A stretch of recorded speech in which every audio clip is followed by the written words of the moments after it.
5 толгоон ордыг ашиглах хэлцээрийн явуулсыг улсын хурлын зүгээс анхааралтай ажиглаж байгаа. Монгол улсын үндсэн хуулийн зааснаар газрын хэвлэл, түүний баялаг, төрийн өмч мөн 5 толгойн нүүрсний ордыг улсын төсвийн хөрөнгөөр хайгуул хийж нөөцийг нь тогтоосон стратеги орд юм а. Засгийн газар улсын хурлын 2010 оны 39-р тогтоолын хүрээнд 5 толгойг ашиглах уралдаан шалгаруултыг явуулж байгаа.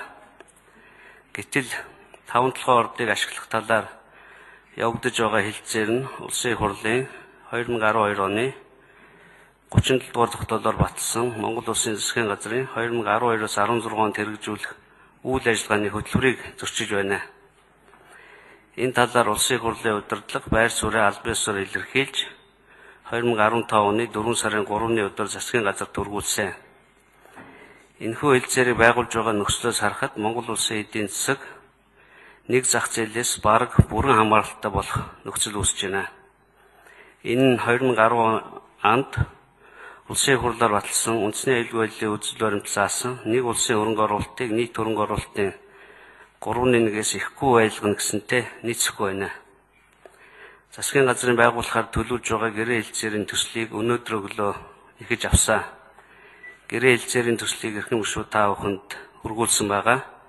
Та бүхэн эдгээр гэрээг уншаад засгийн газар яагаад улсын хурлаар хилцүүлэхгүйгээр чуулган нэгдэж байгаа энэ өдөр яаран шийдвэрлэх гэж байгаа ойлгох болно.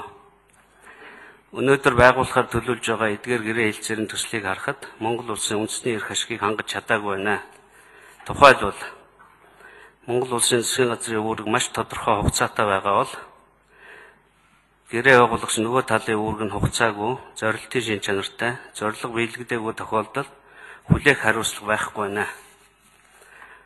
Мөн 5 толгойн ордыг ашиглах гэрээ 30 жилээр байгуулж, дахин 30 жилээр сунгах иргэдийн эзэмшиж буй 1072 ширхэг хувьцааг эдийн засгийн эргэлтэнд оруулах тухай ямар ч тохиролцоо хийгдээгүй, нэмэлт хайгуул хийгээд нөөцийг нь яахан тодорхойгүй 4 тэрбумын хөрөнгө оруулалтад одоо оруулсан Energy Resource компани хөрөнгө оруулалтыг хамруулсан, төмөр зам өргөхдөх бол зөвхөн хөрөнгө оруулагч нөгөө тал хийх эрхийг олгосон, төрийн өмчт Монголын төмөр зам хувьцаат компани зардлыг шалгасны дараа төлөх, нөгөө талын хөрөнгө оруулалтыг үнэлэхгүйгээр байгаагаар нь тооцох зэрэг заалтуудыг оруулж, гэрээ байгуулсны дараа цуцлсан тохиолдолд хөрөнгө оруулагч Шинхua компани 30 жилд олох байсан ашгийг төлөх үүрэг хүлээсэн байна. Эдгээр гэрээ байгуулахдаа Монголын тал ямар ч хуулийн болон санхүүгийн хөндлөнгийн зөвлөгөө аваагүй, харин хөрөнгө оруулагч тал олон улсын нэр хүнд бүхий компаниудыг Deloitte, KPMG зэрэг компаниас үйлчлэг авсан байна. Ийм ноцтой үр дагавартай Монгол улсад ил тохиролтой гэрээ хэлцээр байгуулахыг би зөвшөөрөхгүй. Улсын хурлын 2010 оны 39-р тогтоолын дагуу 5 толгойн ордыг ашиглах гэрээг улсын хурл яралтай хэлцээ шийдвэрлэх ёстой. Хэрвээ 5 толгойн ордыг ашиглах гэрээ хэлцээрийг улсын эрх хурлаар хилцүүлэхгүйгээр өнөөдөр гарын үсэг шийдвэр гаргасан, гарын үсэг зурхаар оролцсон сайд нарт хариуцлага тооцсон огцруулахыг санаачлах болно. Эрхэм гишүүдээ, энэ хаврын чуулганаар цаг хугацаа тулсан олон чухал асуудал хэлцэгдэх учир байнгын хороо нам эвслийн бүлэг нэлээд ачаалттай ажиллана.